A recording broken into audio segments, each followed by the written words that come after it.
തൃശൂരിൽ ഔദ്യോഗികമായി തെരഞ്ഞെടുപ്പ് പ്രചാരണത്തിന് തുടക്കം കുറിച്ച ബി.ജെ.പി. സ്ഥാനാർത്ഥിയുടെ പേര് പറയാതെയാണ് പ്രചാരണം. കൂർക്കഞ്ചേരിയിൽ ചുവരെഴുത്തിന് സുരേഷ് ഗോപി തുടക്കമിട്ടു എന്ന ഞങ്ങളുടെ തൃശൂർ ബ്യൂറോ റിപ്പോർട്ട് ചെയ്യുന്നു. സൂരജ് സജി തത്സമയം ചേരുന്നു. Sooraj, welcome back to morning show. പറയൂ വിവരങ്ങൾ. SKN എന്തായാലും ബി.ജെ.പി. തൃശ്ശൂരിൽ പ്രചാരണത്തിന് ഔദ്യോഗികമായി തുടക്കം കുറിച്ചിരിക്കുകയാണ്. സുരേഷ് ഗോപി MP തന്നെയാണ് ഈ തൃശ്ശൂർ ലോക്സഭാ മണ്ഡലത്തിലെ തെരഞ്ഞെടുപ്പ് പ്രചാരണങ്ങൾക്ക് തുടക്കം കുറിച്ചിരിക്കുന്നത്. ഇന്നലെ അദ്ദേഹം ഈ ചിഹ്നമായിട്ടുള്ള താമര വരച്ചുകൊണ്ടായിരുന്നു ഈ പ്രചാരണ പ്രവർത്തനങ്ങൾക്ക് തുടക്കം കുറിച്ചത്.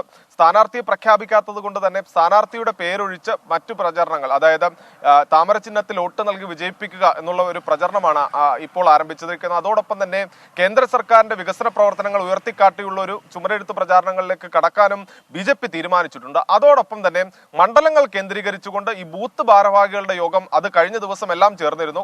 കഴിഞ്ഞ ദിവസം ആദ്യ ദിവസം 4 ബൂത്തുകൾ നടന്നു. ഇന്നലെ 3 മണ്ഡലങ്ങൾ കൂടി അത്തരത്തിൽ പൂർത്തീകരിച്ചിരുന്നു. അതിന് പിന്നാലെ ഇന്നും അത്തരത്തിൽ മണ്ഡല തലങ്ങളിൽ ഈ ബൂത്ത് ഭാരവാഹികളുടെ യോഗം വിളിച്ചു ചേർത്തുകൊണ്ടുള്ള സംഘടനാ പ്രവർത്തനങ്ങളിലേക്ക് ബി.ജെ.പി. കടന്നിരിക്കുകയാണ്. എന്തായാലും തെരഞ്ഞെടുപ്പ് പ്രഖ്യാപനം ഉടനടി ഉണ്ടാകും എന്ന് കണ്ടുകൊണ്ടുള്ള പ്രവർത്തനങ്ങളിലേക്ക് ബി.ജെ.പി. കടക്കുന്നു. കഴിഞ്ഞ ദിവസം നമ്മൾ റിപ്പോർട്ട് ചെയ്ത പോലെ തന്നെ ഫെബ്രുവരി 16 തൃശ്ശൂരിൽ സ്ഥാനാർത്ഥി പ്രഖ്യാപനം ഉണ്ടാകും എന്ന കണക്കുകൂട്ടലിൽ തന്നെയാണ് ബി.ജെ.പി. നേതൃത്വമുള്ളത്. അത് മുന്നിൽ കണ്ടുള്ള ഒരുക്കങ്ങളിലേക്കാണ് ബി.ജെ.പി. കടന്നിരിക്കുന്നത്. ഇനി കോൺഗ്രസിലേക്ക് വന്നു കഴിഞ്ഞാൽ ഈ നാളെ TN പ്രതാപൻ ജില്ലയിലേക്ക് മടങ്ങിയെത്തും. അതിനുശേഷം ജില്ലയിൽ സജീവ പ്രവർത്തനങ്ങളിലേക്ക്, അല്ലെങ്കിൽ ഈ ഗ്രാസ് റൂട്ടിൽ ആളുകളെ കണ്ടുകൊണ്ടുള്ള ഒരു പ്രചാരണ പ്രവർത്തനങ്ങളിലേക്ക് TN പ്രതാപനും കടക്കും എന്നുള്ളതാണ് നമുക്ക് മനസ്സിലാക്കാൻ കഴിയുന്നത്.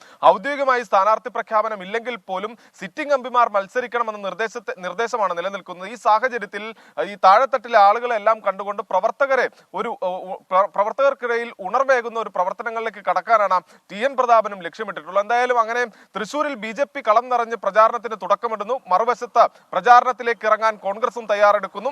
ഇടതുമുന്നണി സ്ഥാനാർത്ഥി പ്രഖ്യാപനം ഉണ്ടായാൽ ഉടൻ തന്നെ രംഗത്തിറങ്ങാനുള്ള എല്ലാ സംഘടനാ ശേഷിയും സംഭരിച്ചുകൊണ്ട് രംഗത്തെത്തിയിരിക്കുന്നു. അങ്ങനെ തൃശ്ശൂർ തെരഞ്ഞെടുപ്പ് ചൂടിലേക്ക് കടന്നിരിക്കുകയാണ്.